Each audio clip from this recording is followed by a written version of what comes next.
이제 오늘장 분석해보도록 하겠습니다. 시장 보기 시시각각 두 분의 전문가와 함께하고 있습니다. MTN 상상클럽 김기수 대표와 하나투자증권 리서치센터 한승호 연구위원 두 분과 함께하겠습니다. 어서 오세요. 안녕하십니까? 네, 안녕하십니까?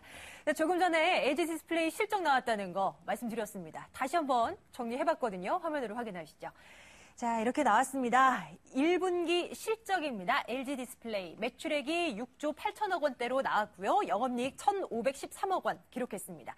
1년 전과 비교했을 때 YOY 10% 증가한 것으로 매출액 나오고 있고요. 영업이익 흑자 전환했는데 이거 4분기 연속으로 흑자 기록하고 있는 겁니다. 근데 분기별로 살펴보면 마이너스 그 폭이 크죠. 영업이익의 경우는 74.2% 감소했다라는 수치 나오고 있는데 이거는 비수기, 성수기 이 차이라고 볼 수 있을 것 같습니다. 4분기는 신제품 효과로 인해서 실적이 조금 더 좋았던 반면에 1분기는 원래 그 계절적인 비수기로 꼽히기 때문에 분기상으로 비교한다라기보다는 1년 전 같은 경우과 비교하는 게 조금 더 옳지 않을까 이런 생각해보게 됩니다.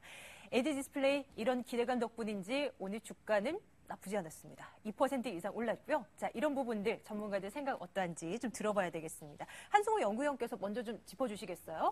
이번 실적 부분 어떻게 평가하세요? 네, 오늘 발표된 실적은 대략 시장의 컨센서스하고 어느 정도 부합하는 정도로 나오고 있습니다. 예. 매출액은 원래 시장 컨센서스가 한 6조 9천억 정도 됐었으니까 컨센보다 약간 약했고요. 다만 이제 영업이익이 시장 컨센서스 대비 한 50억 정도는 더 나온 이런 구도입니다.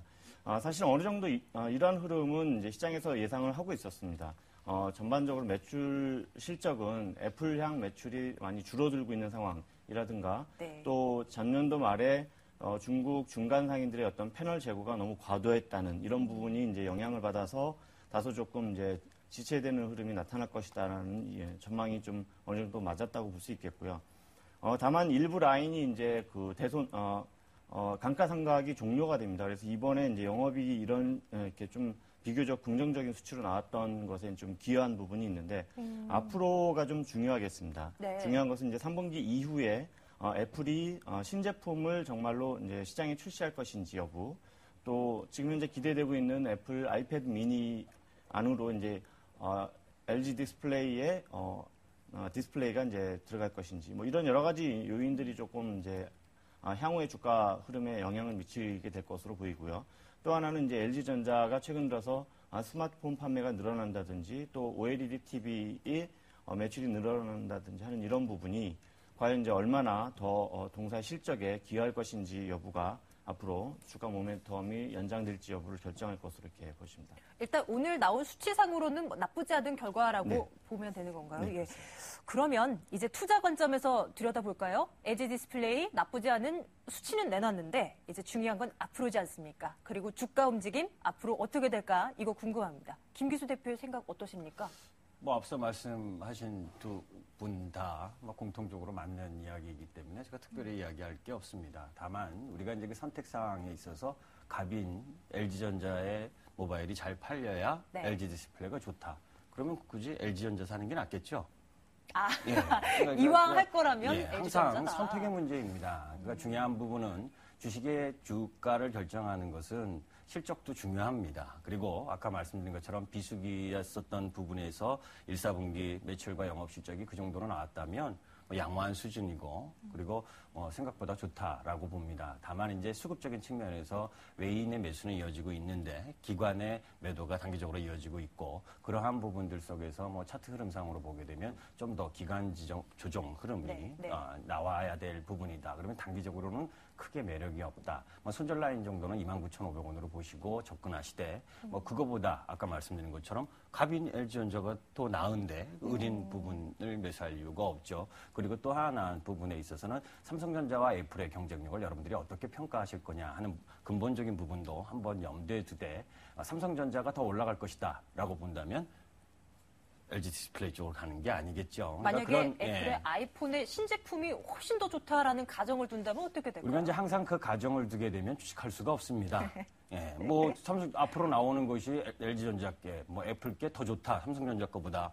그럼 삼성전자 다 팔아야죠. 근데 여러분들 지금까지 쌓아왔었던 기술력이나 흐름들로 봤을 때 어느 것이 더 확률적으로도 높으냐, 그리고 흐름상 삼성전자의 모습이 더 좋으냐 아니냐 이런 부분들을 가지고 따진다면 결국 애플 실적 이제 그 애플 나와봐야 알겠지만 네네. 애플의 차트 흐름 상으로 봤을 때 애플이 급격하게 상승할 수 있는 모멘텀은 그렇게 크지 않다라는 측면에서 보게 되면 저는 뭐 LG 디스플레이가 여타 산업재 소재 업종보다는 좋은데 그래도 더 좋은 종목 쪽 IT로 가자 이렇게 말씀드리고 싶습니다. LG 디스플레이의 실적을 놓고도 우리가 생각해야 할 부분이 상당히 많은 것 같네요.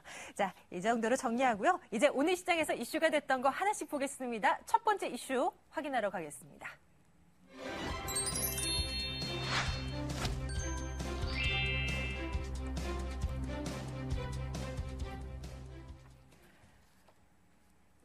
LED 관련주들의 상승세가 두드러졌습니다. 서울반도체 비롯해서요, LED 몇몇 관련주가 들썩입니다.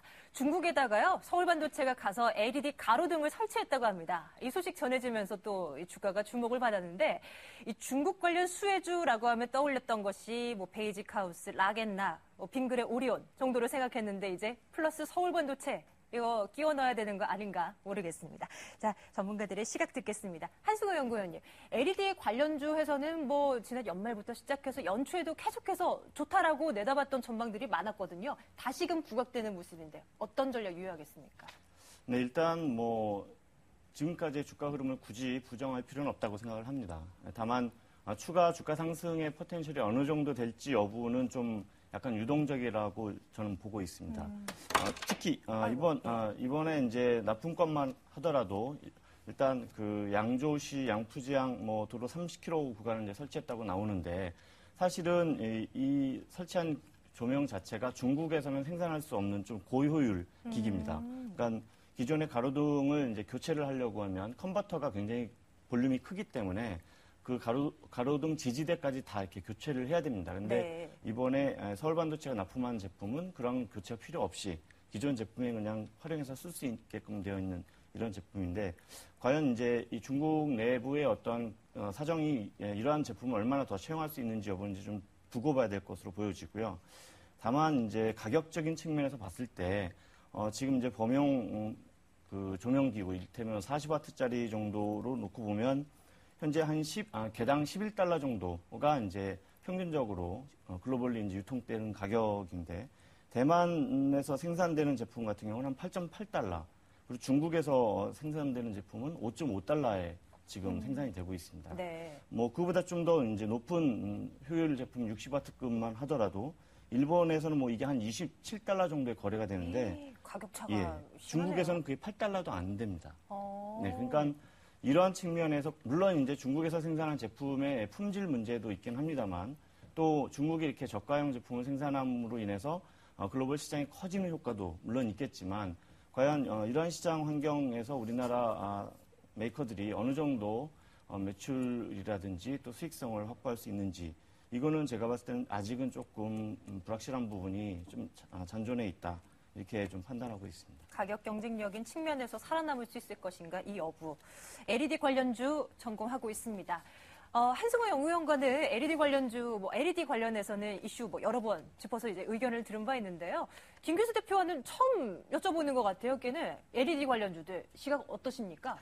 LED 관련주 연초에 크게 한번 상승을 했었죠. 1, 2, 3월까지, 3월 초반까지 상승을 했다가 이제 3월 후반부부터 조정을 좀 보였습니다. 근데 그것이 이제 1, 4분기 실적에 대한 우려, 이 부분도 이제 그 IT 관련주나 이런 그 업종 대부분의 업종들이 1, 4분기 실적이 사실 좀 안 좋은 부분이 많거든요. 이제 그런 부분들 때문에 사전적인 조정을 보였다라고 보고 뭐 구체적인 펀더멘털과 관련된 부분은 앞서 말씀을 하셨기 때문에 기술적 흐름과 흐름들로 보게 되면 시장에 이제 여러분들이 계속해서 제가 성장주 그리고 코스닥 시장이 강세를 현상을 보인다라는 그 시장 전체의 맥락하고 연관을 봤을 때도 LED 관련주 그렇게 나쁘지 않는 모습이고 이제 LED 관련주 중에서는 루멘스나 그리고 서울반도체 그리고 우리 ENL 뭐 이런 종목들이 눈여겨볼 만한 종목들인데 사실 그 중에서는 이제 루멘스가 가장 그 1등주 항상 업종에 상승을 하고 하락을 할 때 그 지켜볼 만한 탑픽으로 끌고 가는 종목인데 루멘스 흐름이 뭐 아까 말씀드린 것처럼 조명과 관련된 부분이나 그리고 삼성전자의 LED 관련 그 TV의 신흥시장 매출의 확대 뭐 이런 부분들로 봤을 때 크게 나쁘지 않다라는 관점으로 보게 되면 뭐 추경 매수까지는 아니어도 조정 흐름들 속에서 뭐 1, 4분기 실적이 좀 안 좋다 이렇게 나왔을 경우 네. 오히려 매도가 아니라 매수 쪽으로 바라보면서 좀 천천히 시세를 보는 그런 업종으로는 충분히 가능한 매매 종목이다 이렇게 보고 있습니다. 근데 그 종목군에 왜 서울 반도체는 안 끼나요? 서울 반도체도 나쁘진 양호합니다. 않습니까? 그런데 이제 항상 제가 코스닥 종목을 말씀을 드릴 때 이 종목을 어느 종목이다 이렇게 확실하게 이야기를 안 하는 게 네네. 수급 현상이 중요하거든요. 여러분들 항상 제가 예전에도 말씀드렸듯이 화장품 관련주도 여러 가지 종목이 있다. 그런데 코스맥스는 수급이 꽉 잘 잡혀 있고 에이블 CNC는 안 잡혀 있고 중간이 한국콜마다. 그러니까 항상 주식은 같은 동반 업종이나 종목군이라 하더라도 힘 있는 자는 기관과 외국인입니다. 그네들이 나름대로의 밑에서 그 주식들을 잘 관리해서 시세를 견인하려고 하는지 안 하는지 이런 걸 잘 살펴셔야지 그냥 화장품 주다 해서 다 간다. 이런 유형으로 투자를 하시다가는 오히려 역사이클에 걸릴 수 있는 소지가 있기 때문에 이제 조심스럽게 이야기를 하는 거고 예. 서울 반도체도 양호합니다. LED 관련주들에 대한 두 분의 시각 한번 들어봤습니다. 다음 이슈는요, 환율 부분 넣어봤습니다. 두 번째 이슈 확인하러 가겠습니다.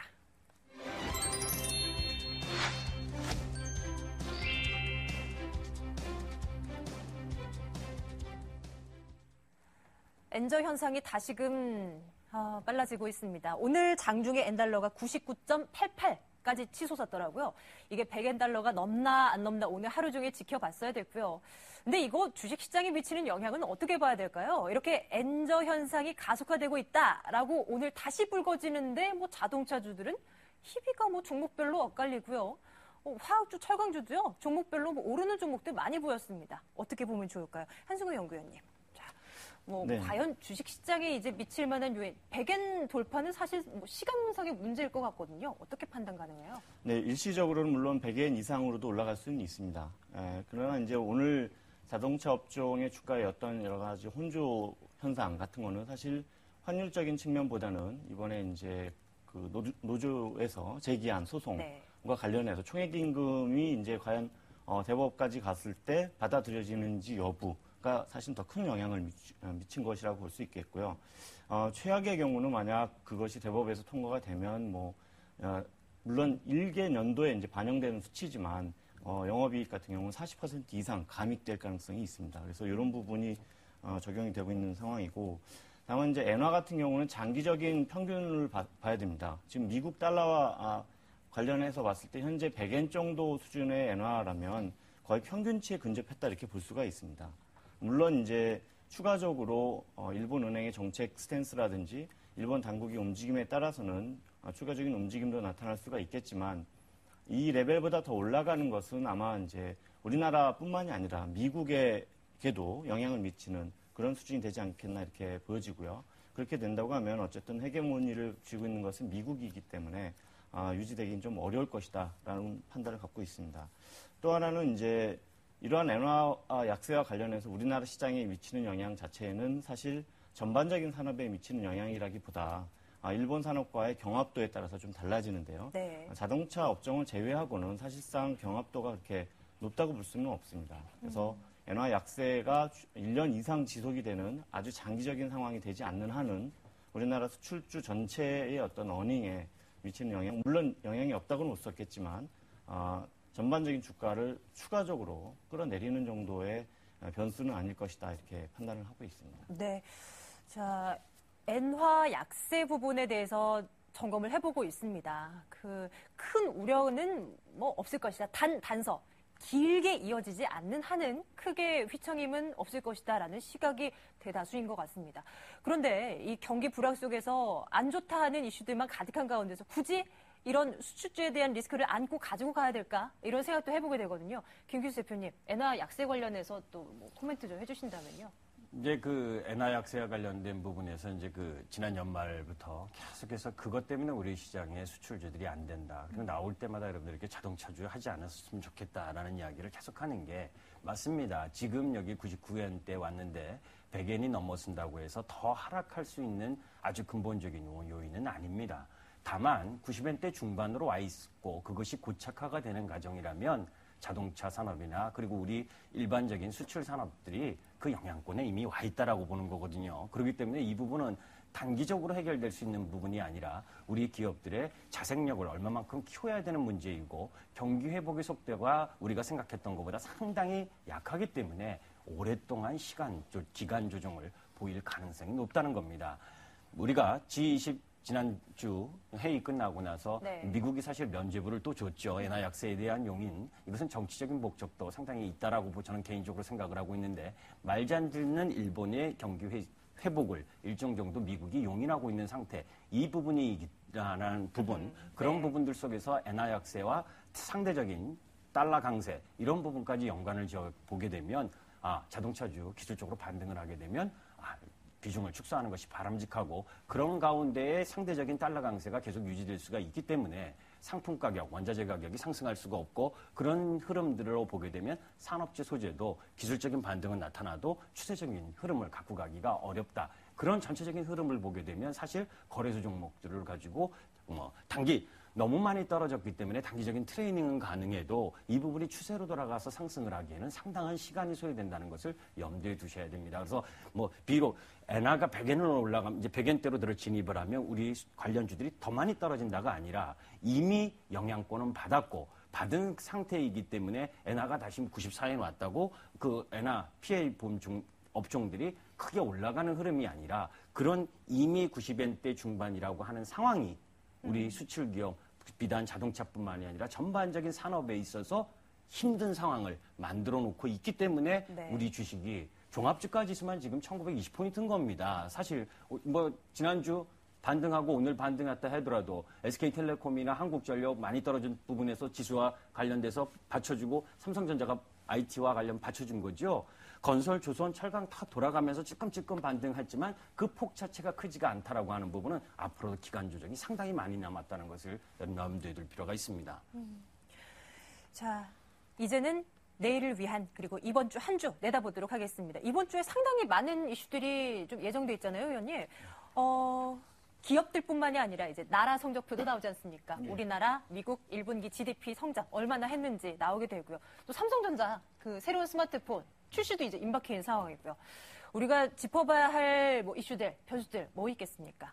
네, 말씀하신 대로 상당히 변수가 좀 많이 있습니다.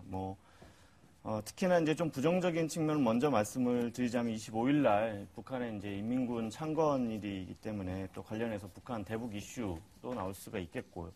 또 말씀하셨던 대로 엔화와 관련한 이제 여러 가지 모멘텀이 나타날 수가 있는데 그거에 이제 좋은 쪽으로 우리가 이제 지켜본다면 삼성전자의 갤럭시 S4가 이제 시장에 출시되면서 관련한 매출 추이라든지 이런 부분이 아마 이제 좀 시장에 긍정적인 요인으로 작용할 수도 있겠다라는 것입니다.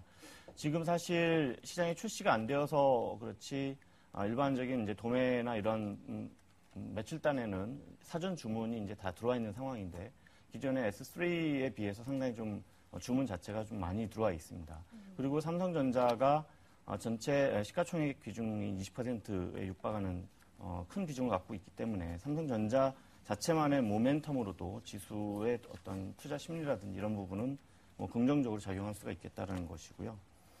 그 밖에도 이제 정부가 지금 예산안을 국회에 넘겼는데 아마도 이제 추경 자체의 규모가 좀 늘어날 가능성도 있는 것 같습니다. 이런 부분이 시장의 전반적인 흐름을 조금씩 개선시키는 이런 작용을 할 것이라고 일단 판단을 하고 있습니다. 네, 오늘 시장 쭉 훑어봤고요. 그리고 이제 전략들 점검을 해봤습니다. 두 분의 전문가와 함께했습니다. MTN 상상클럽 김기주 대표, 하나투자증권 리서치센터 한승호 연구위원과 함께했습니다. 두 분 고맙습니다. 감사합니다.